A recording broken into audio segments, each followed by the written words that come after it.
Gambhira bridge બાદ હવે Umeta bridge જર્જરિત હાલતમાં છે। જર્જરિત સંધરોટ ઉમેટા બ્રિજ પર વાહનોનો ધસારો પણ ભારે છે અને ભારણ વધતા ગંભીરા બ્રિજ જેવી દુર્ઘટના સર્જાય તેવી ભીતિ સેવાઈ રહી છે।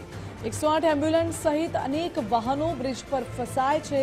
ઉમેટા બ્રિજ પર જર્જરિત અને ભારે વાહનોની અવરજવર પર પ્રતિબંધ છે। સરકાર તરફથી નવો સમાંતર બ્રિજ બનાવવાની મંજૂરી પણ મળી ગઈ છે, પરંતુ આ પરિસ્થિતિ અત્યારે જોઈ રહ્યા છો જે જીવના જોખમે લોકો આ બ્રિજ પરથી પસાર થવા મજબૂર છે।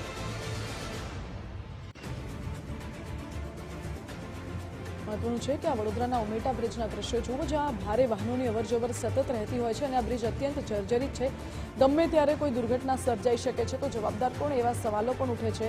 સરકારે નવો સમાંતર બ્રિજ બનાવવાની મંજૂરી પણ આપી દીધી છે, પરંતુ કામ ક્યાં અટક્યું છે એ સવાલ હજુ પણ યથાવત છે।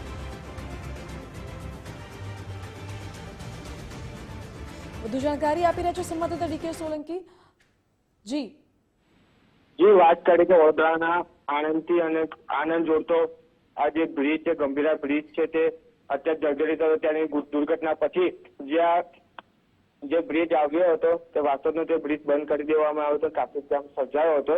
તમે જોઈ શકો છો વિડીયોમાં કે આ ગંભીરા બ્રિજ બંધ થતા જ જર્જરિત સિંગોટ ઉમેટા બ્રિજ પર ભારે વાહનોને કારણે ટ્રાફિક જામ સર્જાયો। ત્યારે ઉમેટા બ્રિજ પર જર્જરિત હોય અને આટલો ભારે ટ્રાફિક જામ સર્જાયો હોય તે મોટી નોંધ લેવી જોઈએ સરકારે, કેમ કે મોટી દુર્ઘટના બની શકે છે। ત્યારે ઉમેટા બ્રિજ પર ભારણ વધતા અવારનવાર આ સર્જાય છે આ ટ્રાફિકો। ત્યારે 108 એમ્બ્યુલન્સ સહિતના અનેક વાહનો પણ ફસાયા। ત્યારે વડોદરા, આણંદ અને પાદરા વચ્ચે આવતા જતા લોકો માટે મુશ્કેલીઓમાં વધારો થયો છે। ત્યારે ઉમેટા બ્રિજ પર જર્જરિત ભારે વાહનો અવરજવર પર પ્રતિબંધ મૂકવામાં આવે, ત્યારે સરકાર તરફથી નવો સમારકામ કરવા માટે આ બ્રિજ છે તે બંધ કરી દેવામાં આવ્યો છે।